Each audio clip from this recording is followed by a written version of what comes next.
I guess I finally, by this free association now, found the idea and meaning behind the godly laughter and how to understand it, at least what I wanted to understand all these years.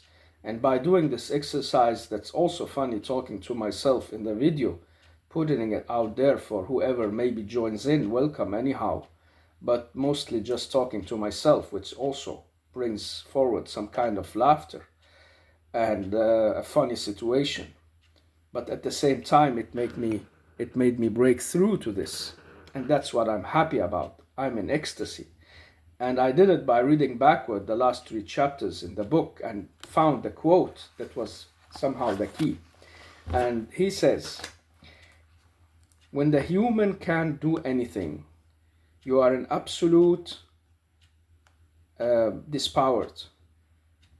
You seem like you're wanting to laugh, like that guillotine laugh, as a last use of your existential freedom. Isn't that beautiful? And to dig more into that, it was for me finding your being in the world connected to that laughter as a last result, as a way of surrendering to everything and surrendering yourself into a life you really don't understand why it is as it is. And that's what I want to go through from these different inspirational places, and I'm almost hemming.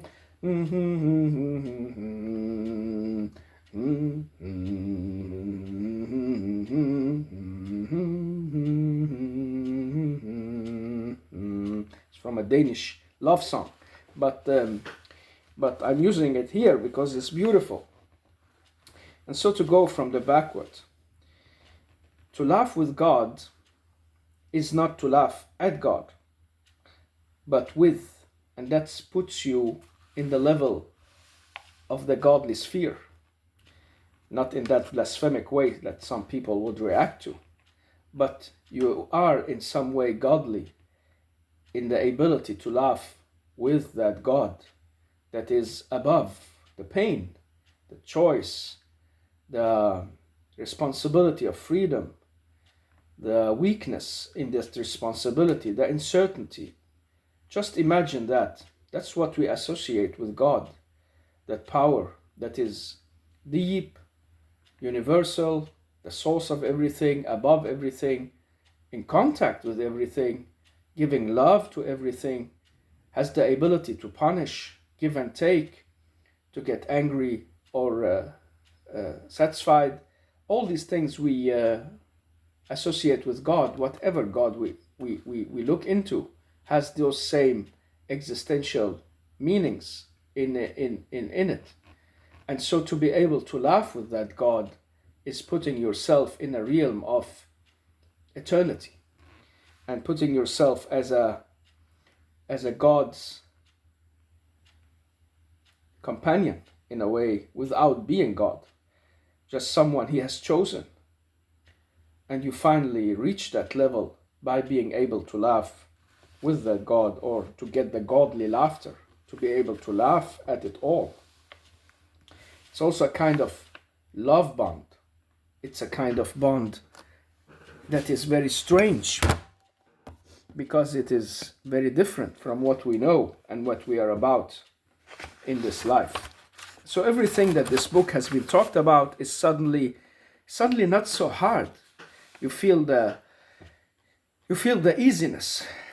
You feel all that has been holding you, and you want to get behind who you are and your authentic self, and all this distortion that can come out of living, and the difficult things understanding life around you, and the bigger things becomes, the smaller you are, and the more information, the less you can reach into. All that falls away, doesn't give any sense or any meaning anymore.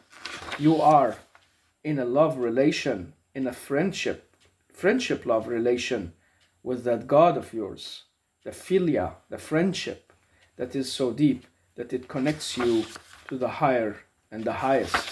Isn't that beautiful? I know it from my own religious tradition that when the human tries to satisfy God in worship, that can make God in many ways laugh to that human. And when a human goes towards God, God comes running towards that human. This is in the mystic traditions, that every step you take in the direction of associating to that God of love, the God of power, the God of abilities, then he will meet you at the same way. Again, this is not in the book, and this is not the book's way of saying things. This is my final free association that I wanted to get out of this book, and why I was so attracted to it. And so it is because we yearn for eternity. This is a quote from the book.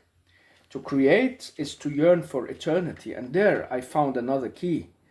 That's why we want to laugh with God, because we want the same eternity and the same unvulnerability, that to be able to not being hurt, not have that pain, and to be able to create at the same time. So laughter is engaging. When we laugh, we are out of everything. We are light, and we are free, and we are in a moment above everything, controlling it and having the power over it, and we are free of it at the same time. So it's a kind of very, very deep, relieving engagement with a very strange intensity. If you try to imagine, one day you're going to meet your God and he's going to talk to you, put his eyes on you, if you are happy with that. Look how you're going to laugh maybe at yourself and all the worries you had, all the troubles you've had, and so on in life. And so, quoting something very funny here, Nietzsche, of all people, who has told people that, well, by putting God to death, you must be the over-human that takes God's place. Whatever is there to fill the space if you don't do that. And if you can't do that, well, what's going to happen to us as humans? We are lost. We don't have that power or principle to go back to. And so in The Birth of Tragedy, he's talking about that being hedonistic, following the Dionistic principle of life and experience, and folding yourself out with the opposite experience of the Apollonistic principle of form and order, and listening to what's right and wrong. And we are between them. And isn't that frame-bringing of laughter? It is, most definitely. If God has put you in this life, if you believe that, or you believe life is just there because you are here in a random way, and you finally stand there and you laugh at it all, wherever you are standing, and you laugh at it all, you're laughing with God, because you can distance yourself totally from that reality without being schizophrenic or being borderline or out of yourself. You have just the ability to rise above it. That's the godly laughter, if it ever has been giving meaning and making sense to me at all. And so, by being between these two sides, we are also between two sides of ourselves. The side that wants us to experience and live the inner motivation and bringing of lust and what we like, and go after everything we love to do, and being totally free to do so without any restraints. Everyone who listens to humanistic psychology will get this point in himself sooner or later. I would like to do what I want. Go do what you like. Go fulfill yourself. And we start immediately imagining that hidden part of us that really wants to just come out and take over. That's the Dionistic principle that Nietzsche is talking about very deeply. And such a shame that this author has been so misunderstood and misused both by the Nazists and by atheists and people like that. He's a profound mystic, Nietzsche. And he's a man with great wisdom, even though he doesn't, of course, get everything right. And his trouble is, like everybody in his level, you can be too clever for reality and people. And that's also something that can bring forward some laughter in you or in anybody who understands you. It's a tragedy in itself, but it's a tragedy to laugh at. That you are in a place and in a way where people really don't understand you and can't live up to that expectation you're coming with.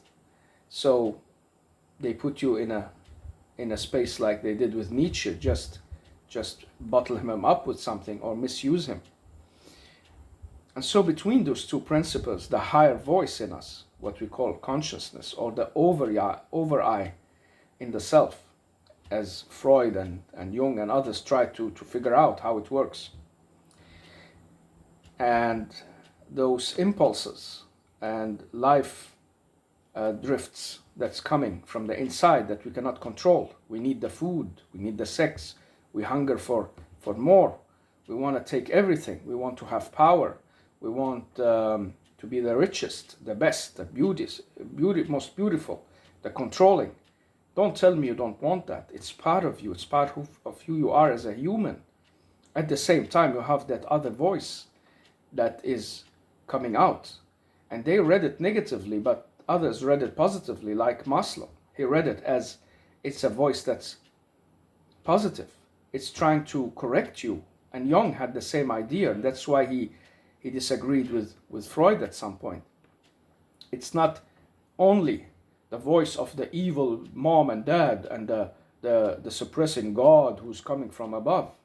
It is also the voice of what's lifting you up from not going into that animalistic, pure animalistic, as we call it. I don't think it's even animalistic, because I guess even animals have a lot of what we don't see of borders and restraint and understanding for their own life. But we call it animalistic anyhow. It's a kind of lashing out with no control. And that higher voice is there to correct you and help you and guide you. And that's where God talks to you.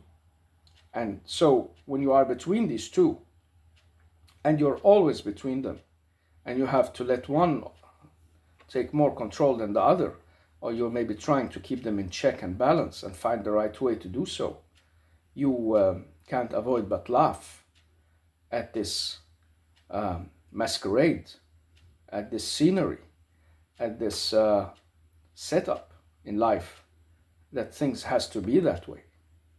We don't know anything about the godly laughter and how God laughs, but we know how we laugh, and we know why we laugh. And so this is a kind of creativity that comes from inside us, to be able to laugh like this. It's a way of the child being in ecstasy and happy and free of constraints. It is showing who you really are. And so you just suddenly understand everything that is could not have been if it wasn't for something. And that something, explain it whatever you like, that something is so provoking of laughter. Not for itself, but for all this scenery around us. We are merely players on the stage, and we play our roles and have these masks on, and we try doing some things and then we exit. It seems so random and out of meaning, at the same time full of meaning and not random at all. So which is it? Just laugh. What can you do? You cannot get through with that. Some people will always tell you there is a greater meaning, listen to it, and the others will always tell you, come on, you can't see behind it. This is strange. Whatever good you have, there is evil in it, and whatever evil, there is a shadow of light in it. So what is it? And that's why when we get creative and start getting out of all these things, creativity means you want to rise above who you are restrained to as a human and yourself. You want to make that fulfillment, peak experience. And so when you understand that things are contingency. They are existing in a kind of order that not necessarily need to be so. You could very, very well have had a life where you were somebody else, working with something totally else. And sometimes you feel it, don't you? I feel it, at least many times, that if I had chosen another way, and I could have chosen, I would have had another kind of life with similarities, because I have the same I, but I wouldn't be me at the same time. So I would have been somebody else. And so every little thing that has surrounded me and made me to what I am now and doing what I'm doing now could have been different by this little change that could have been. And so isn't that provoking of laughter? It is most definitely, first of all, provoking of kind of depression and succumbing to frustration and maybe lashing out. Some people lash out against that God, making God the source of all evil because this is happening, or calling it randomness and everything is without meaning because they cannot bear looking deeply into it. But if you can understand that you are in it and you are realizing it and understanding it at the same time, you can reflect over your reflection. If that isn't godly, I don't know what to call it. And if you can do so, you can also reflect on you sitting there with that love that have been given you, or you think has been given you by that source of life, and laughing together at all this. So your existence goes from being a black hole or a meaninglessness to being just an acceptance of whatever it is, the meaning is of all that. To laugh with God is also to give way for your feelings of frustration, anger, fear, all the things that have been hidden and driven away or controlled in you, because you always learn from that upper voice in you. Control yourself, put yourself together, be strong, don't falter, don't be afraid, be brave, listen to the culture, go be the hero in this and that. And that can be a religious voice, but it can also be a nationalistic voice. It can be a voice for some kind of equality ideal or whatever, for production, for techs, for anti-robot movement. It can be anything. And so when you have all these feelings and they are there in you, and they get frustrated, and sometimes they get buried away in you, and you need to go to psychotherapy and all that, and pay a lot of money for nothing almost. Only few people get something out of it, in my opinion. That's why you can find a much better and more profound way of reaching in to your spirituality and transcendental I. That's what I did. And I found the laughter in it and the happiness in it. And so I got to that level where I could see it from a God's perspective. That's what's the important here. You give way to your feelings by laughing, because in that laugh you're also crying, and in that cry you're also relieved, and so you laugh again, and you just understand that you cannot do what is been done and undo what's not been done. So it is how it is. So this is the existence of you, and that's why this laughter from God or with God makes much sense to me. In my opinion, it's also connected to something very strong in humans called altruism. That means you can go beyond yourself in giving and being charitable, unselfish. And it's like that's a God's trait, because you need to have a eternal power to do so. Every person who holds back, especially the rich ones, are so weak because they are so afraid of losing, holding on to what makes them powerful. And in that same movement, they are so weak and so fragile. But if you can give and you can get over it and get over yourself, then you are deeply and profoundly godlish in a way. You can just realize that it's something beyond you as a human. And so the godly laughter here makes a sense as altruism takes hold on you, and you find a lot of space to laugh when you are doing good, and you find the beauty in it in your life, and you find those moments that comes to you alongside others or with yourself, wherever you are, maybe sitting on the pavement in total frustration, or maybe you lost your cause or whatever, and then you find that you can just laugh at it and go home and sleep. It has happened to me, and I know what it feels, and it's really relieving.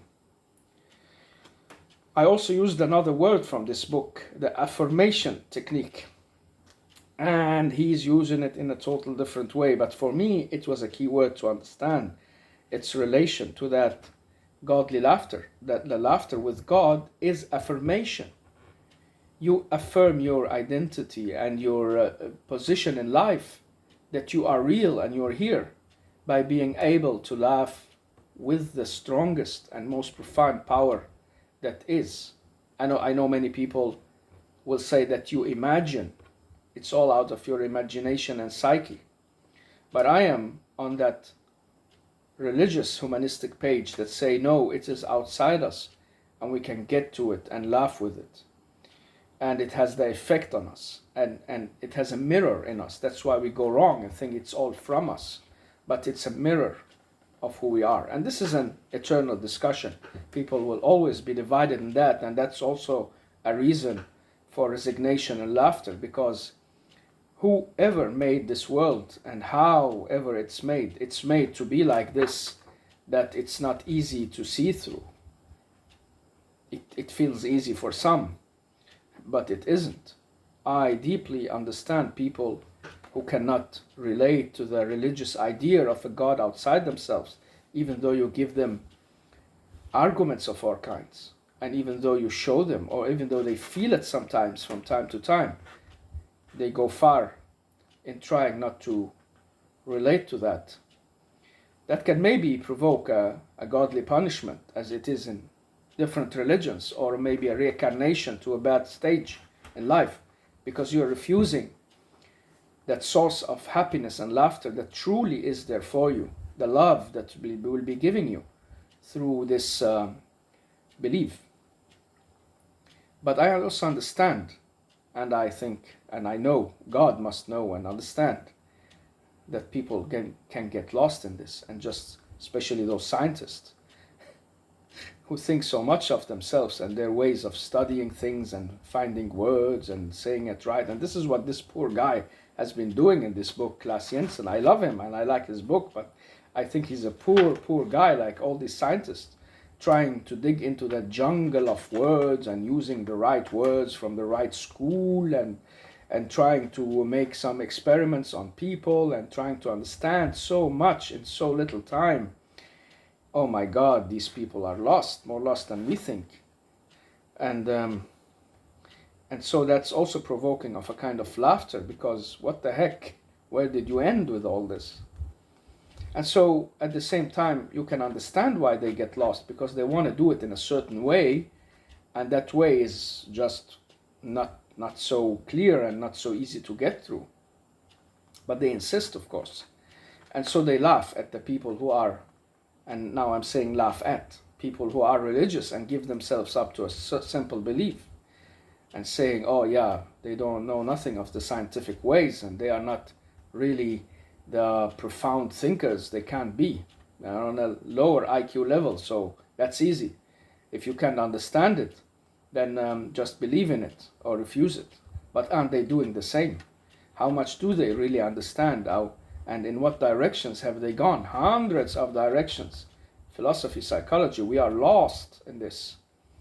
And it's 1,000 more gods than it was at any time before in the humanistic tradition of the Greek and the Romans.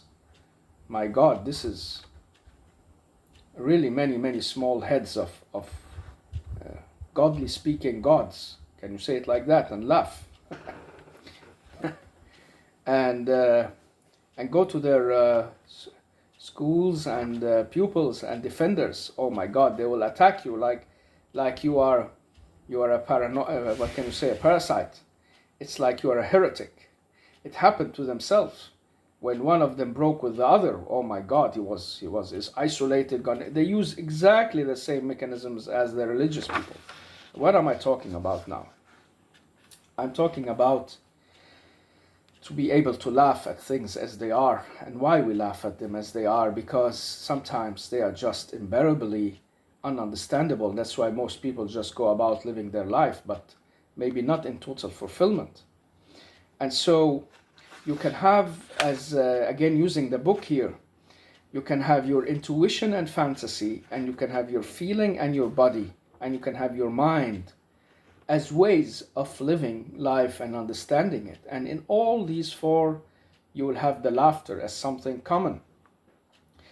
In fantasy and in feelings, in your brain and thinking, and in your being, in your body, you can suddenly, in all of these ways, see how the laughter can be present. Both laughing at yourself, with yourself, and with that God that has made all this possible.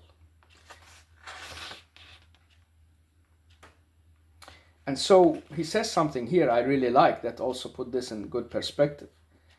It's not the things that make people scared, but it's their fantasies or ideas of the things.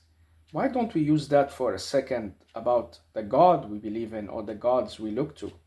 Why people are afraid of God and don't want to be related to that is maybe their own imagination of what this God is and how this God is. And we are so afraid of that we want to put it aside, at least for these 30, 40 years we're living. But then we find other gods, because we are, as humans, destined to worship something. And so why not find your way through that worshipness to the right laughter and to that God you can laugh with? Isn't that the most profound way? Because we are sometimes just so afraid of God and what can happen, and that cursing and hating God that will suppress the humans and the chosen people and all that. Then we have the other God who is like making himself invisible or making himself powerless with us. And we have the third God that makes us just understand him in distance, like a mystical light or something we cannot really realize in any ways. So we have different visions and pictures of God, and those pictures are what makes us scared and sometimes detached or attached very, very much. It's the pictures of the God that we have. So God can exist, but our pictures of it, of what God is, what this power is what makes it all different from each other. So it's not the things in itself that scares people, but their ideas and realizations of them. And so when you maybe one day finally understand something, but what's the first thing you will do? You will just laugh at it, or you will just, oh, have I been so stupid? Oh my God, what have I been thinking? We do that to ourselves because we just realized something. So to go on here, as said, I was reading backward in the book, and I found the key by reading backward, because I just stopped up by the keywords that were related. Not directly, because he's not talking about the godly laughter in these chapters. He's talking about everything else related to psychology and schools and theory and men and women and leadership, and underway also thinking, oh, should I have been leaving this chapter out? Oh, did it become too long? Am I just babbling about these things? And do I really get around it and all that? He's just talking mostly to himself and want to at the same time inspire us. And I'm thankful to him, and that's why I like this book. But at the same time, I'm laughing, and sorry to say, laughing at myself, trying really to take it seriously. Maybe we shouldn't. And another aspect I found here in the book is when he's quoting, he's talking about leadership and different personalities, and very strangely quoting Henry Kissinger, the old state foreign affair minister Secretary of State, or what they call them, in the United States during the Nixon era, 1970s. I'm probably talking to myself, but if there's someone from newer generations, they wouldn't know what this Kissinger is. A man who had a deep impact on politics, also even after he wasn't a minister, lived until he became 100. So this Henry Kissinger have said that power is an aphrodisiac. That means it's a kind of, it gives you ecstasy and pleasure, and it makes you sexually aroused, or can arouse someone sexually to you. And tell me, if you are laughing with God, isn't that also a source of power and a kind of arousal, sexually or not?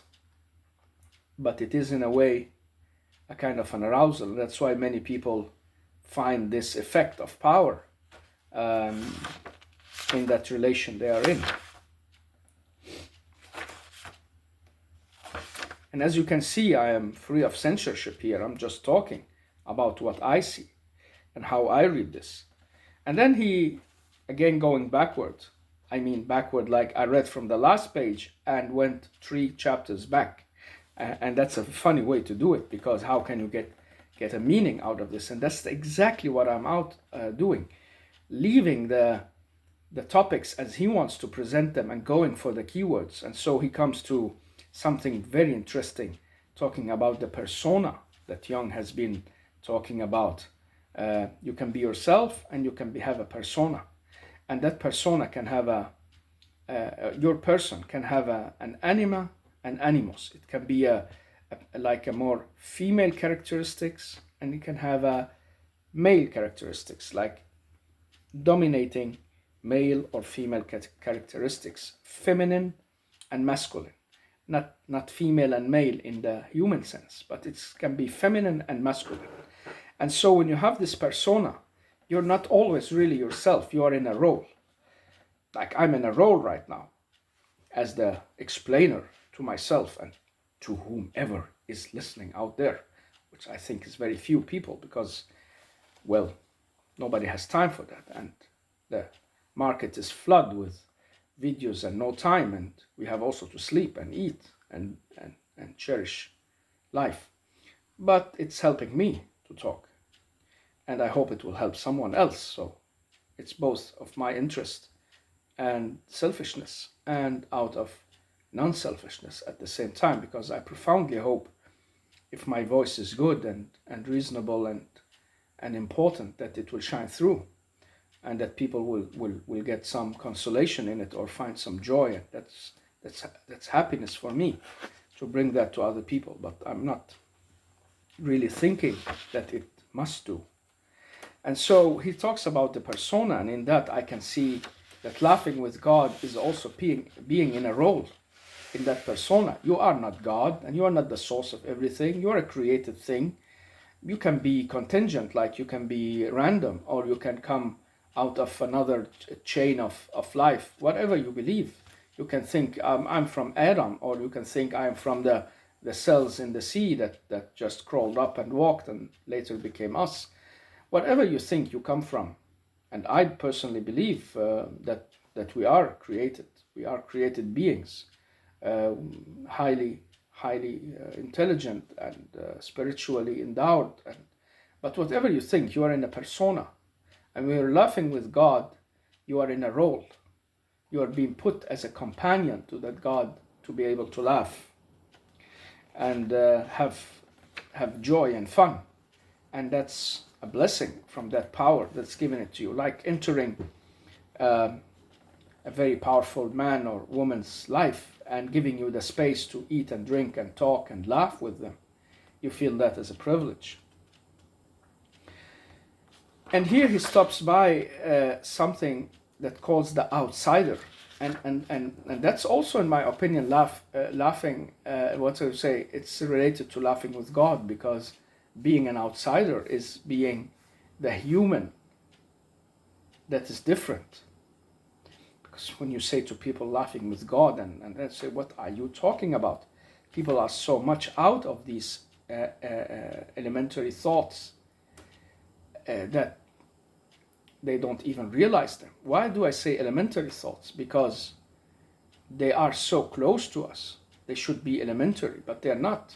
We are so occupied with the outside world and how it affects us and how we affect it, and what we can do in it and achieve and rush and run, that we mostly don't stop up to listen to these inner voices. We try to figure them out, take them along with us, but there is no really time, especially in our times, to look and listen. But maybe also from the times before, where people didn't have any knowledge or words to use for these insights that psychologists have provided us with, very thankfully to that. But the outsider is a person who is uncensored in contact with the unconscious, and he is turned towards some kind of love for feeling or intuition. And it's a person who are driven by the will to create, and this guy or this person is anti-authoritarian, and a person who can break with the rules. Not the rules, but the role, the persona, the role that you're in. That's a beautiful description, and that fits beautifully in that idea of laughing with God, because it's also being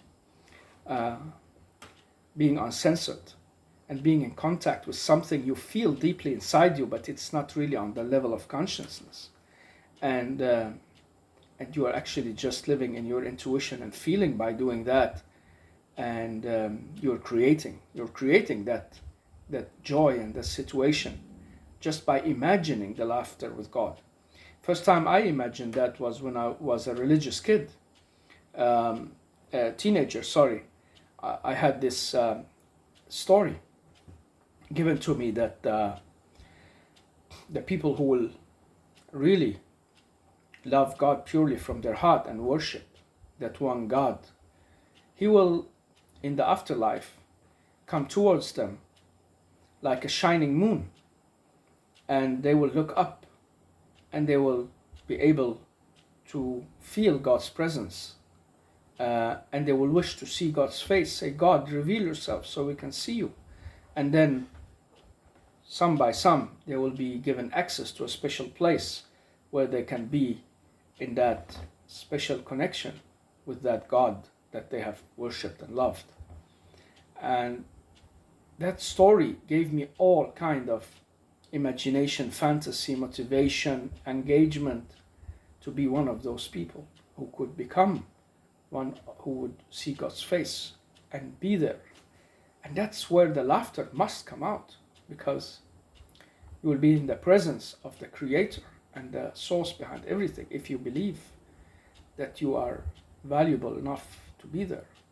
And I know everybody will say, aren't you all valuable, and I shouldn't be all, and what is this nonsense? And people can say what they like. If there is a God and He decides, He will decide, he or she or it, this God will decide. But just the imagination of such a scenario is in many ways equal to being that uncensored stranger and outsider that gets access to something profoundly relieving and beautiful, and then you can laugh with God at things and how they are, and people and their weaknesses and tyrants and how they think they're winning but really losing, and all that. It's beautiful. So the relief is also one of the key words. There is a big relief in having this laughter with God. And it's also an act of love, because to be able to laugh with God and have that possibility is an act of love from the powerful side. And if you are the powerful side in this as well, that's an act of love to yourself. So you can also interpret this without the need of religious words. You can say that, well, this is an act of love towards myself, that I can be on the levels of the God. But really what takes away the enjoyment in this, if you don't believe, it will stay as an imagination. And when you think everything is your own imagination and you really believe that the laughter fades away and you become depressed and you feel that, oh God, it's all empty anyhow, because you are saying that to yourself. convincing yourself that there is nothing beyond it, and that's the biggest loss of life you can ever have. So only in the movement of belief and trust and that fantasy, imagination, we call it fantasy and imagination because at this moment it's nothing else, but you can deeply and profoundly believe it. It's an act of love towards you to be given that space and privilege to love with God. You will feel the enjoyment of it even before it happens. So in a way, in many ways in life, you can feel suppressed and feel stepped upon and not really understood. And he's using Paulo Freire to talk about this, again, going backwards in the book, and say that people who are below, the people who are in control, they will put themselves in a lower situation that's characteristic for the people who are seeing up to somebody else and putting themselves lower than them. And that's how these suppressors, they use these mechanisms to always show the people they don't like or outsiders or suppressed, you're not good enough and you will never be. And so you will be the one who confirm their expressions on you. And if you revolt, then you are a rebel who should be getting rid of.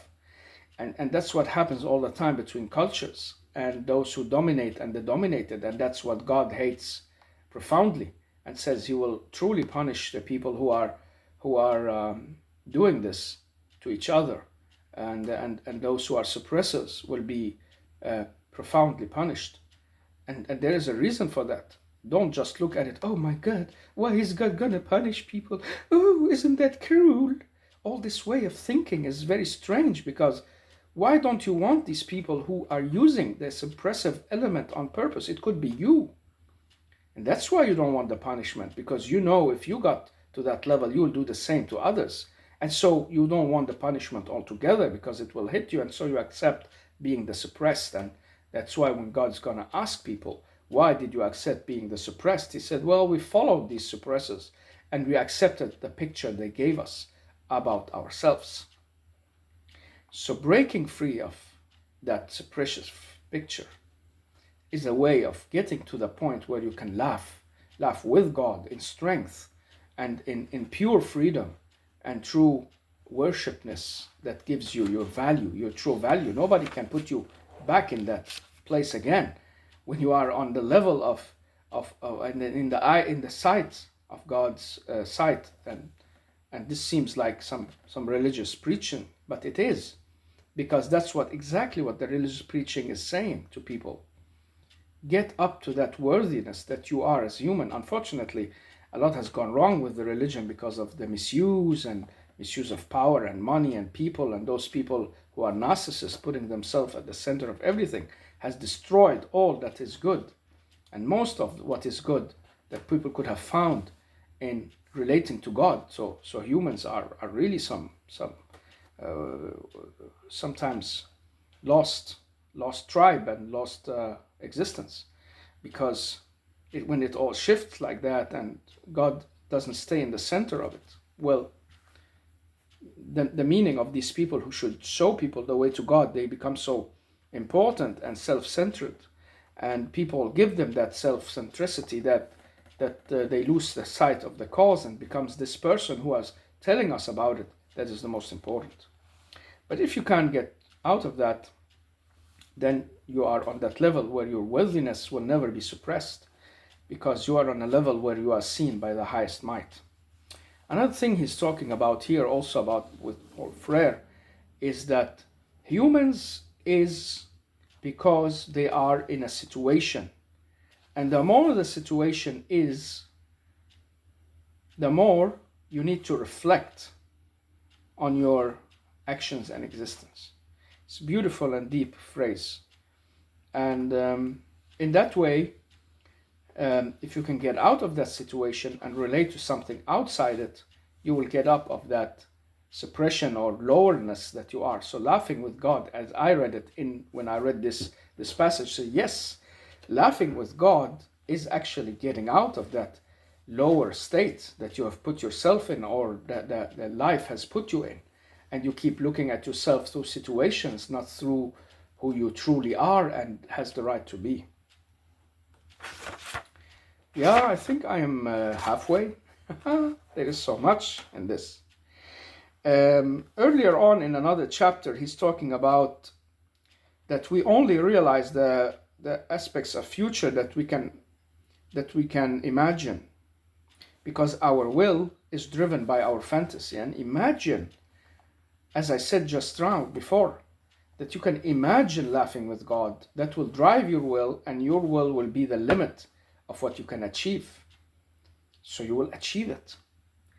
That's why fantasy is more important than knowledge, because it can drive your will to things and limits that you didn't have before. And that's the most beautiful thing. Imagining that one day you will be laughing with God, the most powerful entity and the source of everything. And that gives you a very special way of being without getting too self-important, because you can't. In the presence of a God, you will laugh, but you cannot get too self-important, and you will never get there if you have these sicknesses. That's why I think we are here, and we are about this life. It's to be ready and to be clarified for that point in life where we can enjoy that laughter with God, saying, God, was that me? Did you put me through this? And what happened to me? Okay, I understand it now, and I can laugh at it. And maybe in sadness, laughter is not always a happy one. But right now, for me, it's a sadness. But it can be a joyful laughter also, because I have had these moments of very, very joyful moments, and I would like to laugh again. So to laugh with God is a kind of a change and a kind of resistance. So you change your life by getting out of the situation that controls you, even though it is just before the guillotine falls on your neck. You can just stop there and laugh. Right now, I have been seeing that movie many times called The Red Pimpernel, and read the books. I have all the books here.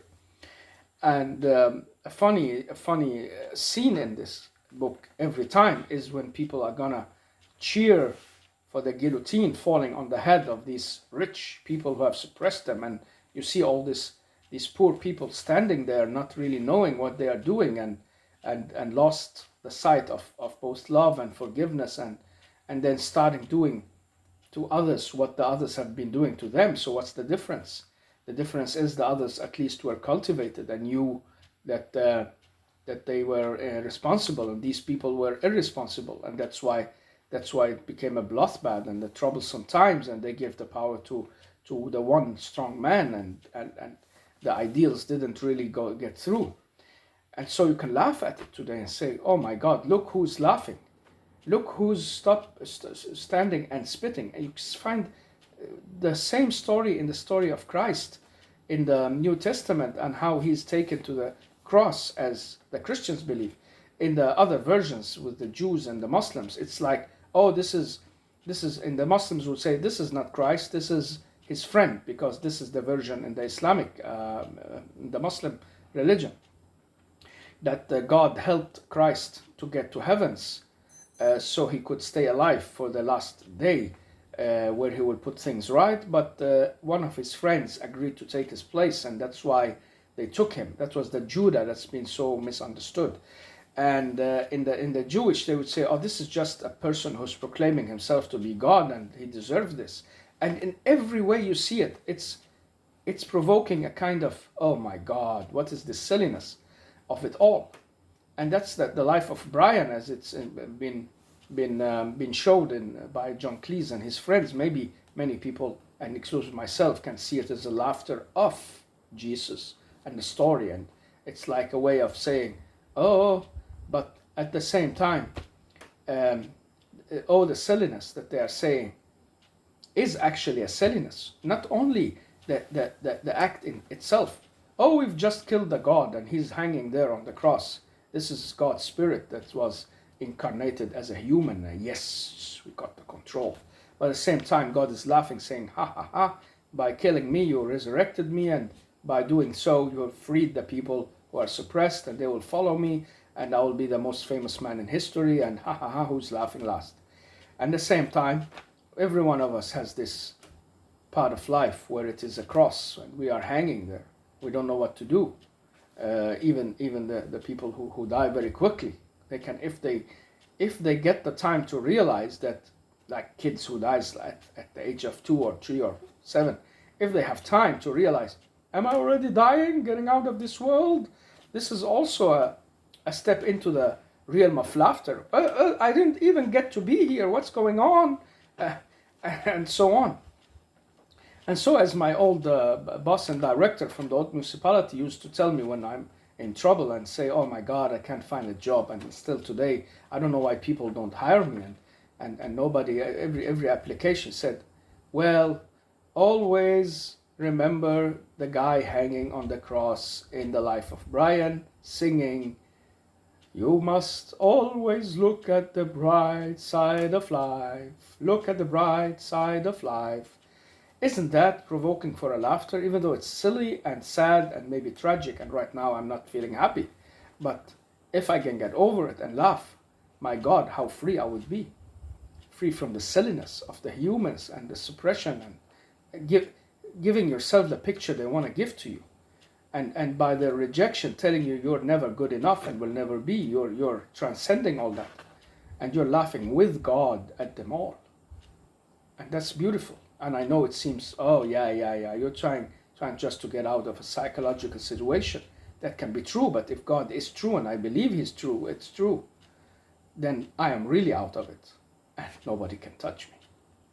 So, come again, you suckers, and get off what you want to do. Another thing in this book that has inspired me is a series of words he's using in a guy called Rice, and he has and it's not the rice that we cook, it's just the man's name, and a guy called George Bach, and it's not the Bach who made the music, and he is talking about some issues with conflict, and I used them to understand the godly laughter. He's saying that, well, in conflicts you have this closeness or distance, optimal distance thing, and there's a power struggle and trust formation and deformation, and you have the defense of yourself and identity, and you can also use your love and sexuality as weapons in it, and you can be concerned with centricity, and you can test the limits of the illusions of being cherished and expectations. And then he say it's about social boundaries. All this is about conflict. And how did I see something in that had something to do with the godly laughter? Well, it's the same. Just take out the words of conflict and put in to laugh with God is about distance and closeness. It's optimal, not distance, but nearness, closeness. The power struggle, it's over. It's not there anymore. You're not struggling with God, you're laughing with God.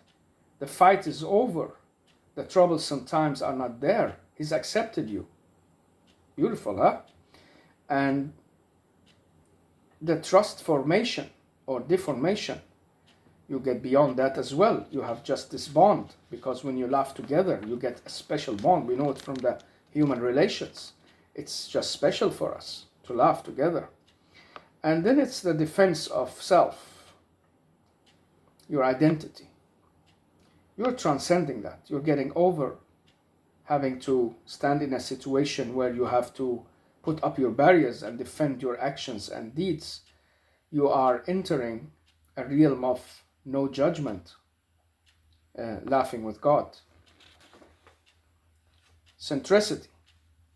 You can get out of that so easily because the center is God, not you, because you are laughing with God and you have the godly laughter in you. And so you understand how cherished you are, and you redefine your expectations once more, and you're free of those social boundaries that had caught you in them all the time, and life's boundaries in many times, because when you're laughing with God, you can, as said many times, transcend and get beyond everything like that. Yeah. Where have I also put a mark? Here. He's talking about leadership and different type of leaders and what we want from them. And he finds that the good leaders that people like in different ways and support more than others, they have 4 basic traits. And first of all, they are instructing, they are supporting, participating, and delegating.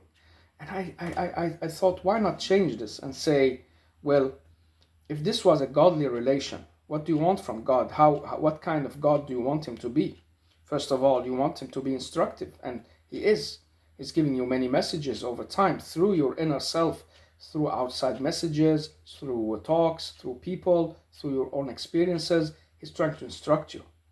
And he supports you. You want that God to be supporting and strengthening, in my opinion, instead of delegating. You want that God that can give you the power, empower you, strengthen you, and change, make the change. So he is the changing God, the one who makes the changes for you and can make it possible and make things that seems unreal happen. And how much we yearn for that, some of us who are suppressed or being isolated or outsiders, to just feel that cherishing and that special position we can get. And so I'm back to where I started, about laughing because we feel totally powerless, and it's in that moment we really feel we would like to laugh. And it's called guillotine humor, because it's the last use of your existential freedom. Yeah, finally I broke through with the understanding those key elements I wanted to, and I'm happy for that. Hope you are too, if you are there, anyone.